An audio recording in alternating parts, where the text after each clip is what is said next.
नमस्कार, आप देख रहे हैं पंजाब केसरी। मैं आपके साथ हूं ज्योति शर्मा। विदेश मंत्री एस जयशंकर अपने बेबाक बोल के लिए जाने जाते हैं। हाजिर जवाबी में उनका कोई सानी नहीं है। देशी हो या फिर विदेशी मंच, अंतर्राष्ट्रीय मुद्दे पर उनके जवाब सुनने लायक होते हैं।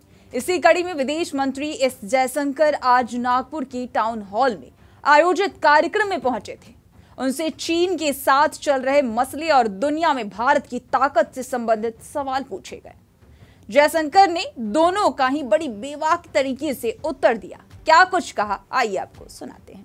इंडिया चाइना के बीच में things have not been good and not been easy, and इसका कारण, मुख्य कारण ये है कि हमारे बीच में कुछ अग्रीमेंट्स थी, सालों से थी, और ये लिखित, माने ये कोई ऐसा कोई समझौता जो था, माने कोई इनफॉर्मल नहीं था, बहुत स्पष्ट था।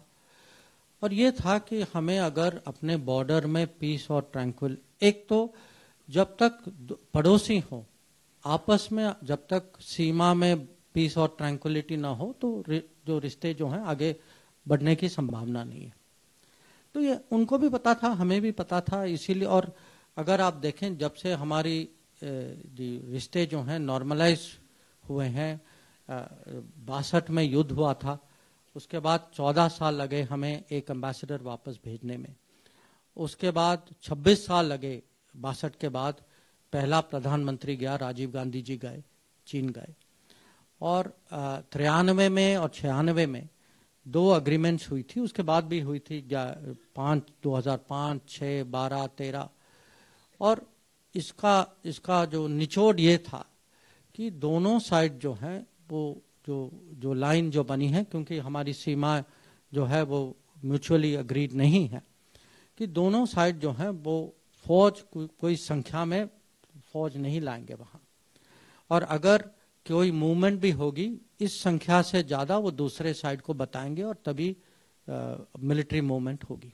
विदेश मंत्री एस जयशंकर ने दुनिया में बढ़ती भारत की धमक से जुड़े सवाल का जवाब देते हुए कहा कि अब दुनिया का कोई बड़ा मसला तय नहीं होता जिसमें नई दिल्ली से सलाह मशवरा ना लिया गया हो। उन्होंने जोर देकर कहा कि भारत बदल चुका है और दुनिया उसे पहले की तरह नहीं देखती है।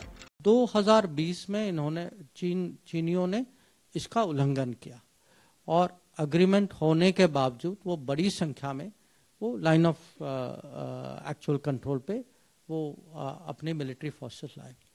और उसके बाद आप जानते हैं कि वो गलवान में वो घटना हुई, और अभी भी हमारी भी फौज वहाँ। और ये मोदी जी ने कोविड के समय में, जब आप जानते हैं पूरा लॉकडाउन चल रहा था उस समय देश में, तो लॉकडाउन के स्थिति में तब भी हमने मिलिट्री मूवमेंट की, बहुत माने बड़ी संख्या में मिलिट्री मूवमेंट की। और तब से हमारी फोर्सेस भी हैं वहाँ, उनकी फोर्सेस भी हैं, आमने सामने हैं वहाँ।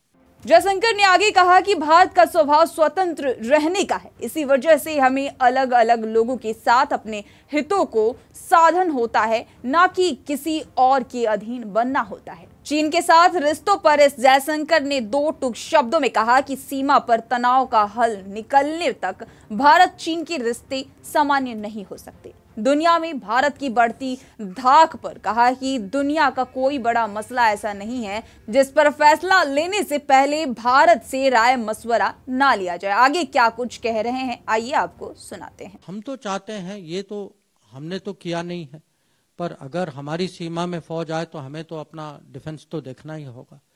तो हमारी जो अप्रोच है उनको, और ये मैंने खुद मेरे जो काउंटर पार्ट हैं उनको समझाया है कि जब तक आप बॉर्डर में इसका कुछ सोल्यूशन नहीं निकालेंगे, और अगर ये आमने सामने फोर्सेस ऐसे ही रहेंगे और उस तनाव रहेगा, तो आपको ये अपेक्षा नहीं रखनी चाहिए कि बाकी रिश्ते जो हैं वो माने नॉर्मल तरीके से चलेंगे, वो असंभव है।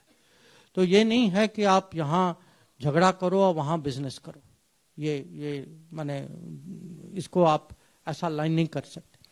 तो आगे देखना होगा, अब डिप्लोमेसी जारी है, तो कभी कभी जो ऐसी मुश्किल स्थिति जो है वो एक जल्दीबाजी में इसका उपाय नहीं निकलता, तो हम लगे हुए हैं।